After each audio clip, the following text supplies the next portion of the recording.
êtes et vous entendez ma voix, vous êtes bénis. Comme je vous l'avais déjà dit, aujourd'hui, un autre message parviendra sur la chaîne YouTube de Prière Fervente. Merci de suivre tous les messages que nous envoyons. Et je vous prie aussi, non seulement vous devez suivre, mais il faut partager avec les amis, les frères, les parents. Cela fera du bien. Cela aidera quelqu'un, cela édifiera quelqu'un. Quelqu'un sera libéré, sauvé. Quelqu'un sera racheté par ces messages-là. Prions ensemble. Notre Père qui est dans les cieux, nous te bénissons et nous te glorifions. Nous t'exaltons pour tout ce que tu fais. Merci pour cette journée merveilleuse que tu nous accordes. Nous voulons considérer ta parole. Ta parole est la lampe. Ta parole est la lumière. Ta parole est la force. Ta parole est la nourriture pour nos âmes. Nourris-nous maintenant. Restaure-nous. Rafraîchis-nous. Rajeunis-nous. Console quelqu'un et redonne l'espoir aux désespérés dans le nom de Jésus-Christ. Père, nous te remercions. C'est toi qui es le grand enseignant. Utilise-nous comme des canaux pour transmettre ta parole. Que la vision et l'objectif derrière ta parole soient communiqués à toute personne qui écoute ce message dans le nom de Jésus-Christ. Père, nous te remercions. Au nom puissant de Jésus-Christ, nous avons prié. Amen. Amen. Nous allons chanter d'abord, comme d'habitude. Le chant a pour thème Jésus, ma force et mon espoir. Jésus, ma force et mon espoir. Christ, ma force, mon espoir. Je te cède mes soucis. Regardant là-haut avec foi, sachant que tu m'écoutes, que je compte sur toi seul, jusqu'à pouvoir tout faire, sur toi tout puissant pour créer et pour renouveler. Je désire une crainte pieuse, un œil qui discerne tout, qui te cherche pour ne pas pécher et voir fuir le malin. Un esprit toujours prêt, alerte et vigilant, qui se tient toujours sur ses gardes, qui veille dans la prière.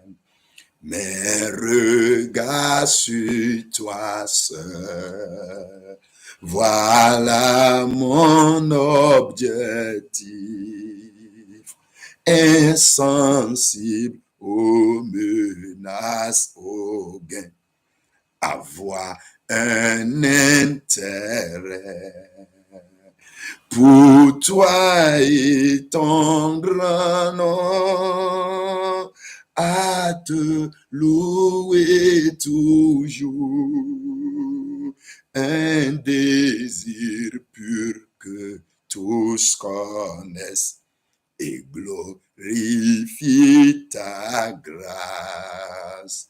Confiant en ta parole, tes promesses sont pour moi, mon secours, mon salut, Seigneur, viendront sûrement de toi.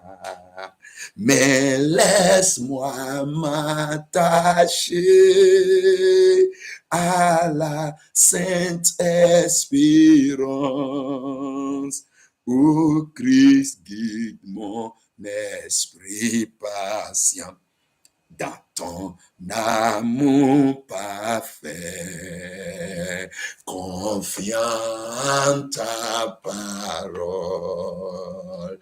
Tes promesses sont pour moi, mon secours, mon salut, Seigneur, viendront sûrement de toi. Mais laisse-moi m'attacher à la sainte espérance. Ô Christ, guide mon esprit patient dans ton amour parfait, confiant en ta parole. Oh, tes promesses sont pour moi, mon secours, mon salut, Seigneur, viendront sûrement de toi, confiant en ta parole.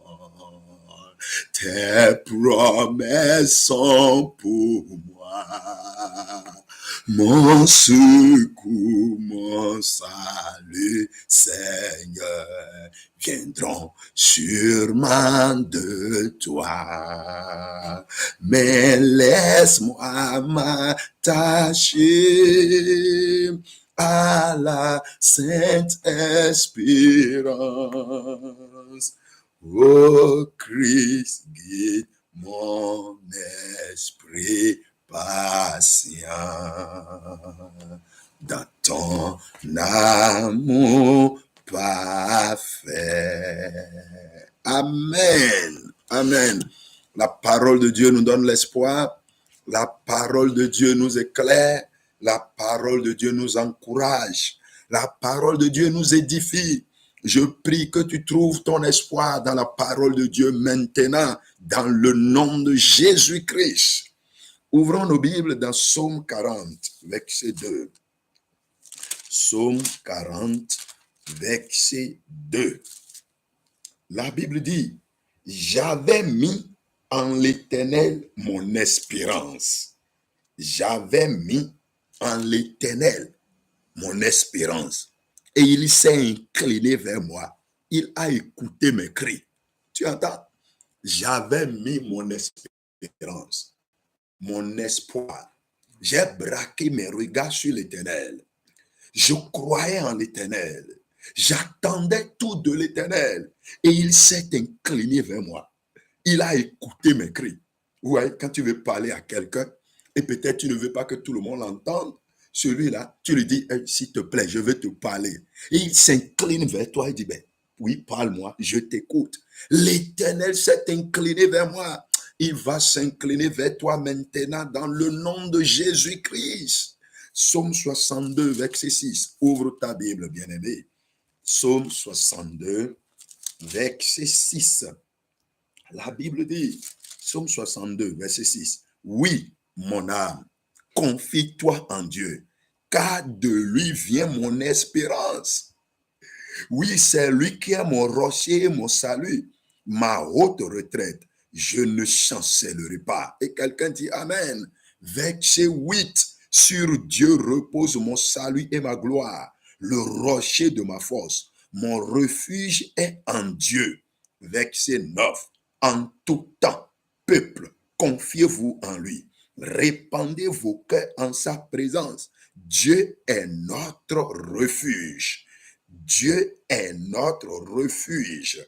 Verset 12. Dieu a parlé une fois. Deux fois, j'ai entendu ceci. C'est que la force est à Dieu. Amen. La force est à Dieu. La puissance est à Dieu. L'autorité est à Dieu. Le pouvoir est à Dieu. La capacité surnaturelle est à Dieu. La souveraineté est à Dieu. L'élévation, la promotion, tout est à Dieu. Raison pour laquelle nous devons placer notre espoir, notre espérance en Dieu. Voyons Psaume 71, verset 5. Psaume 111, verset 5. Car tu es mon espérance, Seigneur éternel. Est-ce que quelqu'un peut le dire? Éternel, tu es mon espérance. Peux-tu le répéter? Peux-tu le répéter? Que l'Esprit de Dieu l'entende, que le ciel l'entende, que le Dieu Tout-Puissant l'entende. Seigneur éternel, tu es mon espérance. Romains chapitre 4. Romains chapitre 4. Ouvrez votre Bible, bien-aimés. Romains chapitre 4, verset 18. Romains 4, 18. Espérant contre toute espérance. Ça veut dire quoi? Pendant qu'il n'y avait même plus d'espérance, quand tout était noir, lorsque tout semble montrer qu'il n'y a plus de possibilités, on nous parle de quelqu'un ici, le patriarche de la foi, Abraham. Regardez, espérant contre toute espérance. Lorsque son corps disait ce n'est plus possible, lorsque la vieillesse de sa femme lui disait ce n'est plus possible que tu aies d'enfant, lorsque l'entourage lui fait croire que ce n'est plus possible, regardez, espérant contre toute espérance, il crut et devint ainsi le père d'un grand nombre de nations, selon ce qui lui avait été dit, telle sera ta postérité. Et s'affaiblit dans la foi. Qu'est-ce qui te fait faiblir dans la foi? Qu'est-ce qui te rend faible? Qu'est-ce qui te rend si pensif, si inquiet? Qu'est-ce qui te rend si agonisant? Et tu te lamentes à tout moment, en tout temps, et s'affaiblit dans la foi. Il ne considéra point que son corps était déjà usé, puisqu'il avait près de 100 ans, et que Sarah n'était plus en état d'avoir des enfants. Il ne douta point par incrédulité au sujet de la promesse de Dieu, mais il fut fortifié par la foi, donna gloire à Dieu, et ayant la pleine conviction que ce qu'il promet, il peut aussi l'accomplir. Oh, le Seigneur voudrait que nous imitions la foi d'Abraham. Le Seigneur nous parle maintenant. Il nous invite à placer notre foi, notre espoir, notre espérance en lui, tel que Abraham l'avait fait, tel que David l'avait fait. Michée chapitre 7, verset 7. Ouvrez vos Bibles dans Michée. Michée chapitre 7, verset 7. Michée 7, 7. Pour moi, je regarderai vers l'Éternel. Je mettrai mon espérance dans le Dieu de mon salut. Mon Dieu m'exaucera. Amen. Ah, quel verset. Il dit, moi, et toi, moi, je regarderai vers l'Éternel. Je regarderai tous les jours vers l'Éternel. L'obscurité peut s'assombrir. La nature peut me dire que ce n'est pas possible. L'entourage peut me dire que c'est impossible. Les événements peuvent se succéder et peuvent faire croire que ce n'est pas possible. Mais la Bible dit, pour moi, je regarderai vers l'Éternel. Je mettrai mon espérance dans le Dieu de mon salut. Mon Dieu m'exaucera. Il t'exaucera dans le nom de Jésus-Christ. Et quelqu'un dit Amen. Nous voulons considérer le thème tel que je l'ai déjà dit, l'espoir pour les désespérés. L'espoir pour les désespérés. Nous allons voir trois choses fondamentales. Premièrement, les fardeaux qui brisent le cœur. Les fardeaux qui brisent le cœur. En deuxième position, nous verrons la foi qui rallume l'espérance. La foi, la croyance, la stabilité, la ténacité, la confiance en Dieu, la certitude qui rallume l'espérance. Et à la fin, en troisième partie, nous verrons invoque-le et il t'exaucera. Invoque-le. Les promesses sont là. Les promesses de Dieu sont nombreuses dans sa parole. Et Dieu est prêt, lui-même est prêt à accomplir ce qu'il a promis. Il attend de nous que nous l'invoquions. Et il faut prier, il faut cultiver l'aptitude de la prière. Il faut passer du temps devant Dieu, soit de façon personnelle, soit en groupe, soit en famille. Il faut prier et réclamer les promesses. Il faut réclamer les promesses divines. Les précieuses promesses sont à nous. Il faut les réclamer. Revenons à la première partie, les fardeaux qui brisent le cœur. Les fardeaux qui brisent le cœur. 1 Samuel chapitre 1. 1 Samuel chapitre 1. Nous allons voir le cas d'une femme qui avait le cœur complètement brisé. 1 Samuel chapitre 1, à partir du verset 1, il y avait un homme de Ramathaïm, Sophim, de la montagne d'Éphraïm, nommé Elkana, fils de Jéroham, fils d'Eliou, fils de Soou, fils de Souf, Éphratien. Il avait deux femmes, dont l'une s'appelait Anne et l'autre Pénina. Pénina avait des enfants, mais Anne n'en avait point.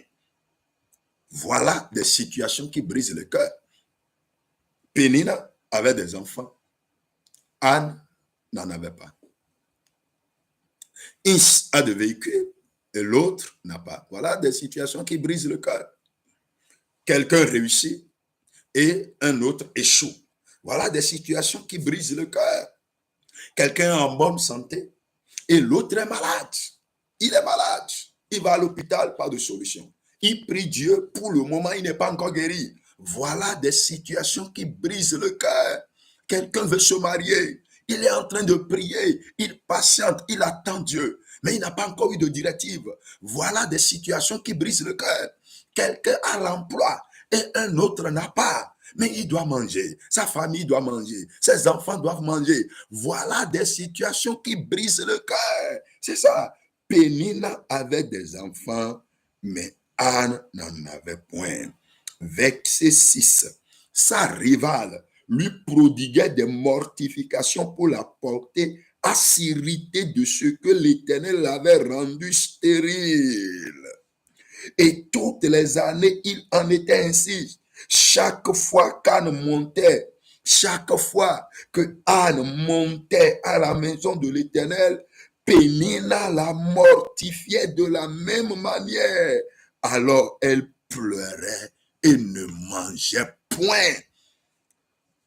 Nombreux sont ceux qui pleurent présentement. Les gens pleurent parce qu'ils sont malades. Des gens pleurent parce qu'ils vivent dans le manquement. Des gens pleurent parce qu'il n'y a pas la paix.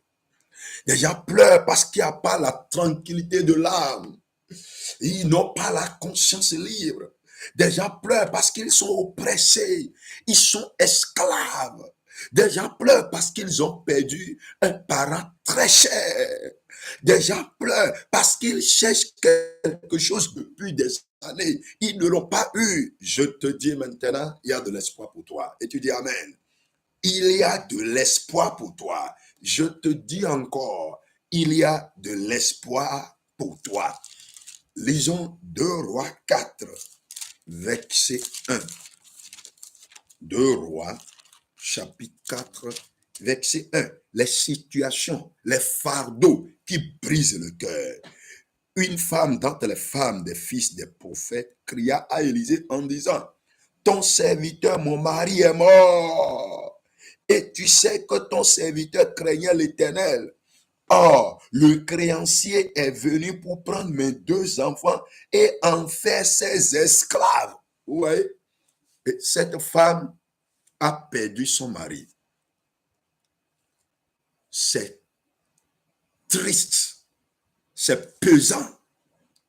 C'est un fardeau psychologique lorsque vous perdez un parent très cher.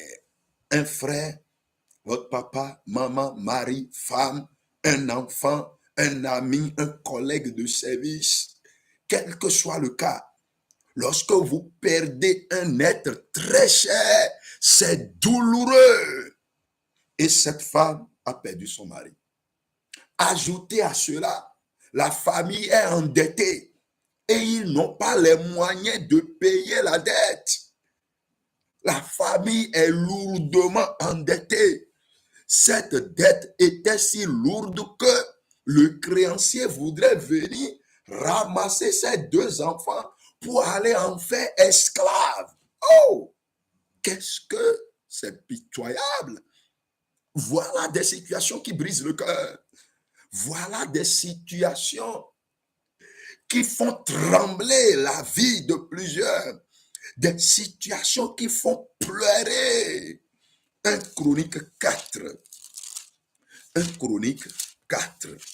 Nous allons voir un autre cas là-bas. Les situations qui brisent le cœur. Qu'est-ce qui brise ton cœur présentement? Qu'est-ce qui te fait penser si tant présentement? Qu'est-ce qui te rend si inquiet? Qu'est-ce qui te rend inquiet et tu te lamentes? Tu te plains en tout temps. 1 Chronique 4, verset 9. Jaébet était plus considéré que ses frères. Sa mère lui donna le nom de Jaébet en disant, c'est parce que je l'ai enfanté avec douleur. Vous voyez, lorsque vous vivez dans des douleurs, vous sentez des douleurs, vous avez des souffrances, des courbatures partout, à la hanche, au dos, à la tête, le cœur vous fait mal, les oreilles, tout vous fait mal et vous cherchez la solution. Vous avez cherché la solution partout, vous n'en avez pas trouvé. Voilà des situations qui troublent. Psaume 74, verset 10. Psaume 74, verset 10. Jusqu'à quand, ô Dieu, l'oppresseur outragera-t-il? Ouais, vous êtes oppressé. Vous vous sentez oppressé. Vous vous sentez malmené et il n'y a personne pour venir à votre secours. Vous êtes dans le besoin. Vous cherchez, vous ne trouvez pas. Autant de situations qui troublent. Vous priez et les ossements n'est même pas encore venu. Habakkuk chapitre 1, verset 2. Habakkuk 1, verset 2. Jusqu'à quand, ô Éternel, j'ai crié et tu n'écoutes pas. J'ai crié vers toi à la violence et tu ne secours pas. Voilà des situations qui troublent. Quel que soit le fardeau qui te trouble présentement. Est-ce une maladie? Est-ce une influence démoniaque? Est-ce une situation que tu ne comprends pas? Est-ce tu cherches quelque chose que tu n'as pas encore eu et depuis des années, tu attends. Tout le monde se moque de toi. Tu cherches d'enfants et tu ne trouves pas. Vous avez été à l'hôpital, vous avez fait tout, mais sans solution. Tu cherches l'emploi, tu passes des examens, tu échoues. Je te dis, à présent, il y a l'espoir pour toi. L'espoir est venu pour toi. Et tu dis Amen. L'espoir est venu pour toi. Allons, abordons la deuxième partie. La foi qui rallume l'espérance. La foi qui rallume l'espérance. Job 42, verset 2. Job 42, verset 2. La Bible dit, je reconnais que tu peux tout et que rien ne s'oppose à tes pensées. Amen. L'Éternel peut tout, il peut tout. L'Éternel des armées peut tout. Le Dieu que nous adorons, il peut tout. Je dis quoi? Il peut tout. Écoute encore, prends ta Bible. As-tu la Bible en main? Ouvre-la. Il ne faut pas te contenter de me suivre et de m'écouter seulement. Ce serait simplement une vidéo que tu regardes. Mais c'est lorsque tu écoutes et tu lis la Bible. C'est lorsque toi-même tu vérifies les versets. Tu vois combien les versets sont corrects et inspirés, profonds. C'est ces versets-là qui renouvellent la foi. C'est ces versets-là qui rallument la foi. Si ta foi s'éteignait ou bien elle était sur le point de s'éteindre, la parole de Dieu rallume la foi. L'apôtre Paul dira aux Romains, la foi vient de ce qu'on entend. Et ce qu'on entend vient de la parole de Christ. C'est la parole de Dieu qui est la parole de Christ. Job 42, verset 2. Je reconnais que tu peux tout. Je reconnais que tu peux tout et que rien ne s'oppose à tes pensées. Quelle est la situation que tu traverses? Dieu peut et Dieu peut et il va le faire. Dieu peut et il va le faire. Genèse 18, verset 14. Genèse 18, verset 14. La Bible dit, dans Genèse 18, verset 14, y a-t-il quelque chose qui soit étonnant de la part de l'Éternel? Ça veut dire quoi? Est-ce qu'il y a quelque chose qui soit si difficile que Dieu ne peut pas faire? La réponse est non, il n'y en a pas. S'il a créé l'univers, si lui seul a créé le monde entier et a disposé tout dedans, regardez combien de fois c'est difficile à l'homme, soit de payer ici, d'acheter parcelle, de bâtir une maison. Regardez combien de temps cela prend. Bon, ça peut être facile pour certains, ceux qui ont les moyens, mais ceux qui ont les moyens ne sont pas nombreux. C'est ceux qui n'ont pas les moyens qui sont nombreux. Et donc, d'une manière générale, on peut dire, bâtir une maison n'est pas facile. Mais si Dieu le Tout-Puissant, lui seul a créé l'univers, la terre, les arbres, les animaux, les poissons, depuis que le monde existe, les poissons existent toujours dans l'eau. Il y a toujours de poissons dans la mer. C'est ça. C'est Dieu qui a fait ça. Il a donné la loi de fructification aux arbres. Et les arbres continuent de se fructifier jusqu'à ce jour. Les manguiers donnent des mangues. Les orangers donnent des oranges.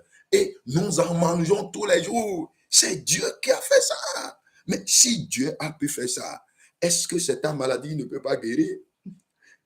Est-ce que c'est ta situation, il ne peut pas changer? C'est ce fardeau-là, il ne peut pas ôter. C'est ce que tu cherches là que Dieu ne peut pas te donner. Il va te le donner. Questionne l'histoire biblique et tu verras qu'il y a eu des situations difficiles que Dieu a résolues. Il a divisé la mer Rouge devant les enfants d'Israël. Il a fait pleuvoir la manne, ils ont mangé. Mais Sadrach, Meshach, Abednego ont été jetés dans le feu. Mais Dieu a rendu le feu frais. Ils étaient dans le feu. De dehors, les gens les voyaient dans le feu. Mais de l'intérieur, et ils sentaient comme si c'est un endroit rendu frais, un endroit climatisé, aéré. Et ils se promenaient dedans. Ils faisaient le tour dedans. Et encore que le ciel a envoyé un compagnon que le roi lui-même appellera après fils de Dieu. C'est ça. Dieu peut tout. Il peut le faire. Il a ouvert les yeux aux aveugles.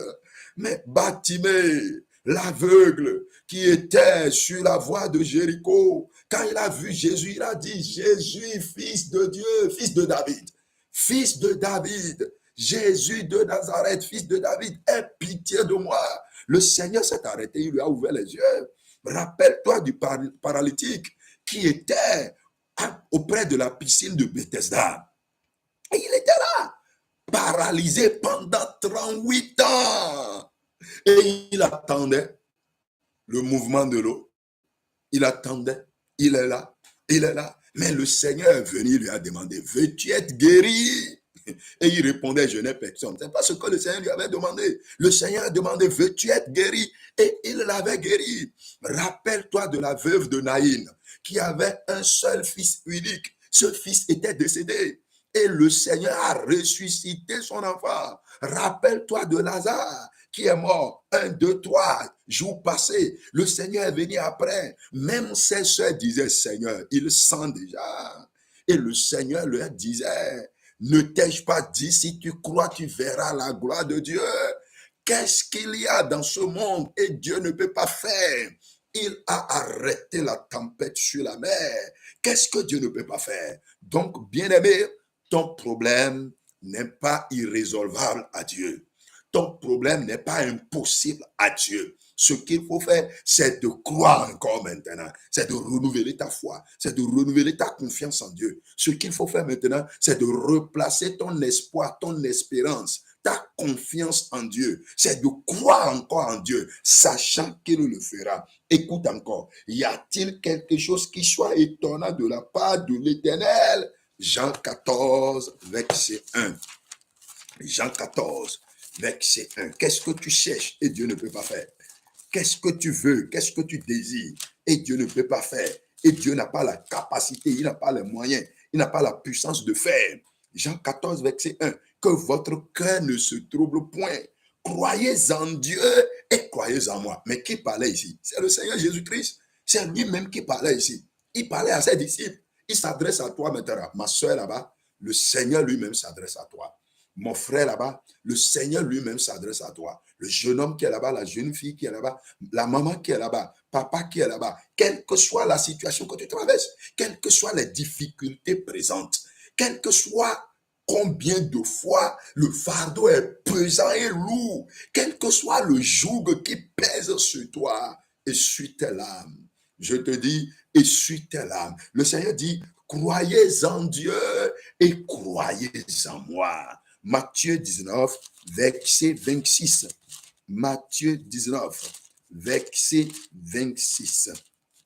La Bible dit, Matthieu 19, verset 26. Jésus les regarda et leur dit, aux hommes cela est impossible, mais à Dieu tout est possible. Tout est possible. Commence par citer les choses. Qu'est-ce que tu veux? Et cela rentre dans l'intervalle, tout est possible. Cite la chose, ça rentre dedans. La Bible dit, tout est possible. Avec Dieu, tout est possible. Mais à Dieu, tout est possible. Stérile pendant 20 ans, Dieu va te donner d'enfants. Tu cherches l'emploi depuis des années, Dieu va te donner l'emploi. Tu es malade, le médecin t'a dit que tu vas mourir, mais je te dis, Dieu peut te guérir. Mon Dieu peut te guérir et il va te guérir. Qu'est-ce que tu veux? Et il ne peut pas faire. Luc chapitre 1, verset 37. Luc 1, verset 37. Luc 1, 37. La Bible dit, car rien n'est impossible à Dieu. Car rien n'est impossible à Dieu. Et quand Marie a écouté ça, et elle a compris la profondeur de ce message que lui disait l'ange, mais regardez, verset 38, Marie dit, je suis la servante du Seigneur, qu'il me soit fait selon ta parole. Et l'ange la quitta. Voilà ce que nous devons déclarer. C'est ce que toi aussi tu vas dire. Je suis serviteur de l'Éternel des armées. Qu'il me soit fait selon ses promesses. Qu'il me soit fait selon ses promesses. Mais quelles sont les promesses de Dieu? Voyons quelques-unes. Ésaïe 65. Ouvre ta Bible. Dans Ésaïe 65. Nous allons voir quelques promesses de Dieu. Ésaïe 65, verset 18. Réjouissez-vous plutôt, soyez toujours dans l'allégresse à cause de ce que je vais créer. Car je vais créer Jérusalem pour l'allégresse et son peuple pour la joie. Verset 20. Il n'y aura plus ni enfant ni vieillard qui n'accomplisse leur jour. Et quelqu'un dit Amen. Car celui qui mourra à 100 ans sera jeune. Et quelqu'un dit Amen. Et le pécheur âgé de 100 ans sera maudit. Ils bâtiront des maisons et les habiteront. Amen. Ils planteront des vignes et en mangeront le fruit. Amen. Ils ne bâtiront pas des maisons pour qu'un autre les habite. Ils ne planteront pas des vignes pour qu'un autre en mange le fruit. Car les jours de mon peuple seront comme les jours des arbres. Et mes élus jouiront de l'œuvre de leurs mains. Ils ne travailleront pas en vain. Et ils n'auront pas des enfants pour les voir périr. Car ils formeront une race bénie de l'Éternel. Et leurs enfants seront avec eux. Verset 24, je t'attends. Es-tu là? J'ai bien dit Ésaïe 65, verset 24, verset 24, verset 24. Avant qu'ils m'invoquent, je répondrai. Avant qu'ils aient cessé de parler, j'exaucerai. C'est le Seigneur qui dit ça. Allons dans le chapitre 2, Ésaïe, chapitre 62, juste un pas ou deux pas derrière. Ésaïe 62. Il dit, pour l'amour de Sion, je ne me tairai point. Pour l'amour de Jérusalem, je ne prendrai point de repos jusqu'à ce que son salut paraisse. Verset 2. Alors les nations verront ton salut et tous les rois ta gloire. C'est ça. Tu seras une couronne éclatante. Verset 3. Tu seras une couronne éclatante. C'est l'Éternel qui le dit. Il dit, tu seras une couronne éclatante. Ésaïe 60, verset 1. Lève-toi. Sois éclairé, car ta lumière arrive, ton espoir est là. L'Éternel veut te visiter, il veut t'écouter. Le Seigneur veut agir selon sa parole envers toi. Lève-toi maintenant, redonne-toi le courage, la force, l'espoir. Reprends courage maintenant.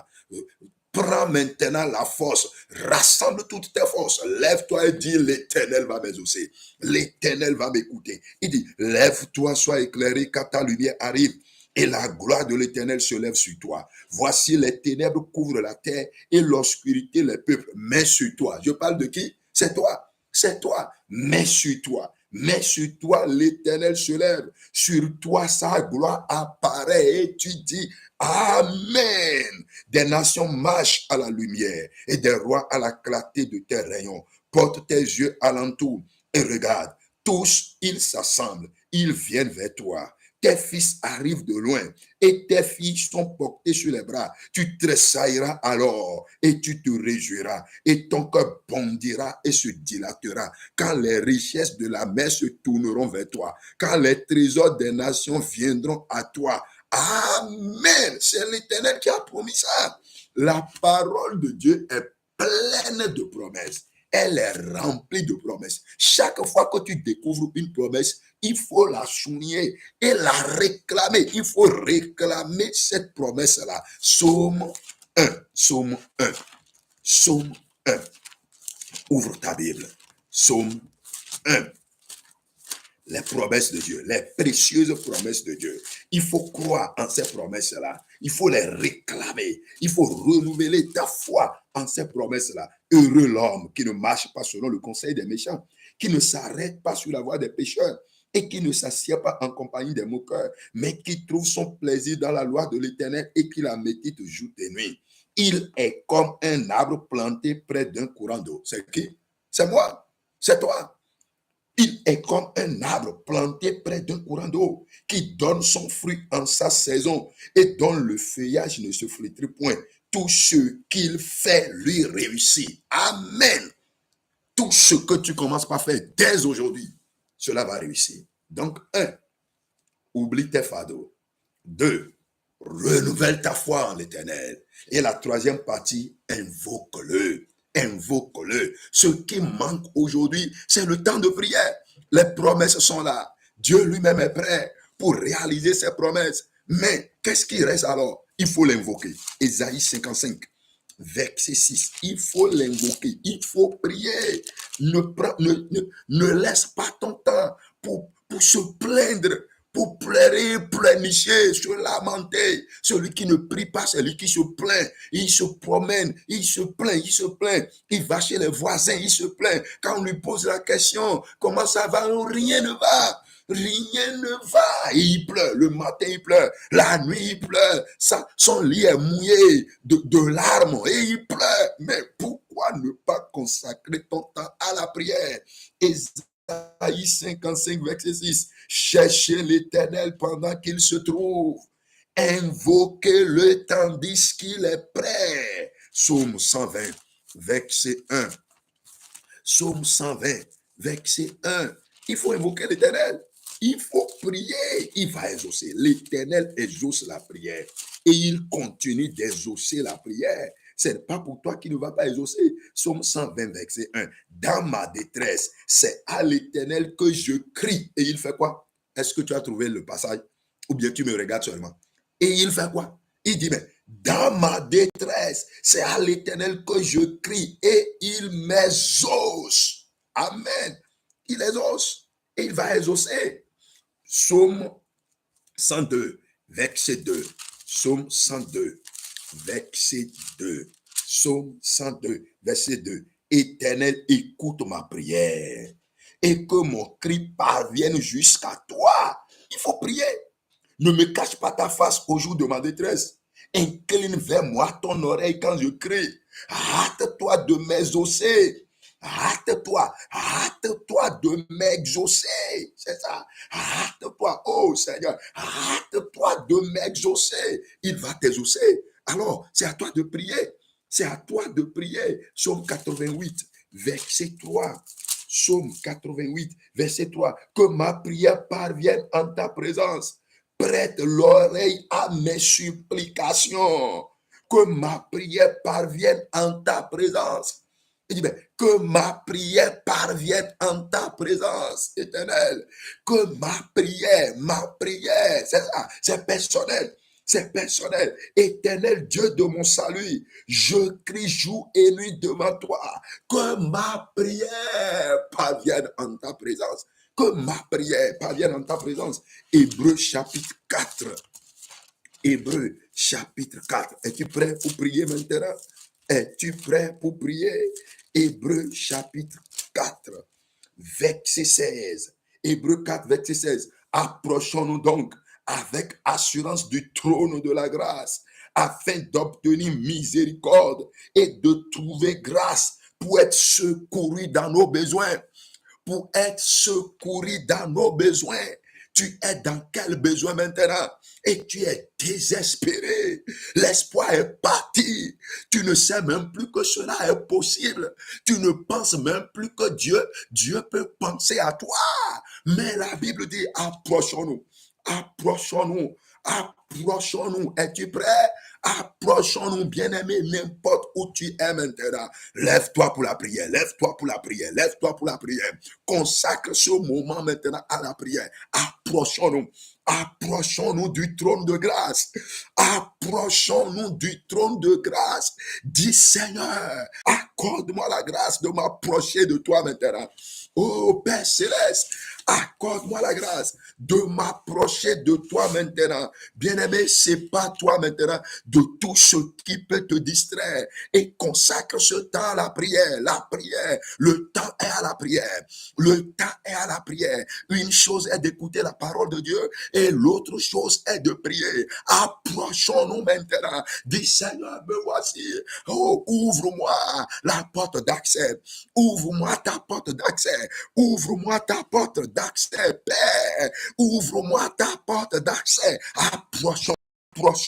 Approchons-nous du trône de grâce. C'est par la grâce de Dieu que nous invoquons l'Éternel. Nous ne méritons rien. C'est au nom de la compassion. C'est au nom de son amour. C'est au nom de sa miséricorde. Dis Seigneur, me voici. Laisse-moi m'approcher de toi. Laisse-moi m'approcher de toi. Laisse-moi m'approcher de toi. Laisse-moi m'approcher de toi. Approchons-nous du trône de grâce. Approchons-nous du trône de grâce. Approchons-nous du trône de grâce, bien-aimé. Approche-toi, approche-toi, approche-toi. Il va t'écouter, il va t'écouter. L'Éternel va t'exaucer. Il exauce la prière. Il continue d'exaucer la prière. Il va t'exaucer. Il va t'exaucer. Approche, approche, approche. Approchons-nous. Approchons-nous du trône de grâce afin d'obtenir miséricorde. Afin d'obtenir miséricorde. Dis Seigneur, manifeste ta miséricorde envers moi maintenant. Père Céleste, montre ta miséricorde envers moi maintenant. Montre ta miséricorde envers moi maintenant. Prions, prions partout maintenant que tout le monde prie. Dans tous les pays, n'importe où tu te trouves et tu entends ma voix maintenant. Laisse tout, dépose tout, dépose tout et vaque à la prière. Vaque, il faut vaquer à la prière. Si tu veux t'agenouiller, agenouille-toi. Si tu veux rester debout, reste debout. Si tu veux t'asseoir, reste assis. Mais consacre maintenant ce temps à la prière. Dis Seigneur, je m'approche du trône. Je m'approche du trône. Je m'approche du trône. Oh Père, Père miséricordieux, étends ta main. Amène-moi vers le trône de grâce. Amène-moi vers le trône de grâce. Amène-moi vers le trône de grâce. Amène-moi vers le trône de grâce. Amène-moi vers le trône de grâce. Amène-moi. Rapproche-moi de toi. Rapproche-moi de toi maintenant. Rapproche-moi de toi maintenant. Rapproche-moi de toi maintenant. Rapproche-moi de toi maintenant. Au nom puissant de Jésus-Christ, nous avons prié. Et tout le monde dit Amen. Job a dit, je reconnais que tu peux tout. Est-ce que toi aussi tu peux le répéter? Père, je reconnais que tu peux tout. Éternel des armées, je reconnais que tu peux tout. Dis-le, dis-le, dis-le. Seigneur, je reconnais que tu peux tout. Ma situation ne te dépasse pas. Ma situation est moindre devant toi. Ma situation est moindre devant ta puissance. Ma situation est moindre devant ton pouvoir. Ma situation est moindre devant ta capacité. Ma situation est moindre devant tes réalisations. Je reconnais que tu peux tout. Je reconnais que tu peux tout. Je reconnais que tu peux tout. Dieu de gloire, je reconnais que tu peux tout. Le souverain Seigneur, je reconnais que tu peux tout. Je reconnais que tu peux tout. Je reconnais que tu peux tout. Je reconnais que tu peux tout. Agis en ma faveur maintenant. Agis en ma faveur maintenant. Agis en ma faveur maintenant. Agis en ma faveur maintenant. Secours-moi dans tous mes besoins. Secours-moi maintenant dans tous mes besoins. Seigneur, secours-moi maintenant dans tous mes besoins. Oh Dieu de gloire, secours-moi maintenant dans tous mes besoins. Dans tous mes besoins. Dans tous mes besoins. Bien-aimé, prie, prie, prie, prie, prie, prie. Parle à Dieu maintenant. Parle à Dieu de ta situation. Cesse de pleurer. Cesse de te lamenter. Cesse de te plaindre. Cesse de penser que tu n'as personne. Tu as Dieu. Tu as Dieu. Tu as Dieu le Père. Tu as Dieu le Fils. Tu as le Saint-Esprit. Tu as la parole de Dieu. Maintenant, renouvelle ta foi. Lève-toi et dis, Seigneur, tu es mon Père. Tu es mon Père. Tu es mon Père. Tu es mon Père. Secours-moi dans mes besoins. Secours-moi dans mes besoins. Secours-moi dans mes besoins. Secours-moi dans mes besoins. Secours-moi dans mes besoins. Secours-moi dans mes besoins. Secours-moi dans mes besoins. Au nom puissant de Jésus-Christ, nous avons prié. Et tout le peuple de Dieu dit Amen. Ah, Père céleste, au nom de Jésus-Christ, merci pour ta parole. Merci pour l'espoir que tu renouvelles pour nous maintenant. Merci pour la révélation des mystères de ta parole. Je prie maintenant. Regarde tous ceux qui sont désespérés maintenant. Ceux qui pleurent maintenant. Ceux qui se lamentent maintenant. Ceux qui se plaignent maintenant. Seigneur, je prie maintenant. Essuie-les les larmes dans le nom de Jésus-Christ. Efface les larmes de leurs yeux. Efface les larmes de leurs yeux. Redonne-leur l'espoir. Ramène la peine là où il n'y a pas la peine. Ramène la joie là où il n'y a pas la joie. Redonne vie à tous ceux qui meurent. Guéris ceux qui sont malades dans le nom de Jésus-Christ. Libère ceux qui sont opprimés. Ceux qui ont le cœur blessé. Seigneur, guéris les cœurs blessés. Ceux qui sont sans espoir, redonne-leur l'espoir. Viens au secours de chacun dans ses besoins. Manifeste ta miséricorde, ta compassion et ton amour envers tes enfants maintenant, dans le nom de Jésus-Christ. Ceux qui sont spirituellement tourmentés, Seigneur, oh, viens à leur secours. Ceux qui ont des membres de leur corps qui sont morts, selon ce que la parole nous dit dans Romains 8, verset 11. Si l'esprit de celui qui a ressuscité Christ d'entre les morts habite en vous, l'esprit de celui qui a ressuscité Jésus d'entre les morts redonnera la vie à vos membres mortels. Redonne la vie à tous les corps maintenant dans le nom de Jésus-Christ. Redonne la force à ceux qui sont faibles. Redonne la joie à ceux qui ont perdu la joie. Seigneur, fais lever les paralytiques, guéris les malades, ouvre les yeux des aveugles, ouvre les oreilles des sourds, accorde la grâce aux muets de commencer par parler. Ceux qui cherchent d'emploi, donne-leur l'emploi. Ceux qui cherchent de mari et femme, selon ta volonté, Seigneur, accorde-leur cela dans le nom de Jésus-Christ. Quiconque se trouve dans une situation désespérée maintenant, je prie, viens à son secours, viens à son secours, viens à son secours. Père Céleste, merci pour tout ce que tu fais pour nous. Plante-nous dès à présent, plante-nous auprès du courant d'eau céleste. Notre feuillage ne va plus jaunir. Nous allons porter de fruits en notre saison. Ainsi soit-il dans le nom de Jésus-Christ. Au nom puissant de Jésus-Christ, nous avons tous prié. Et tout le monde dit Amen. Amen. Amen. Amen.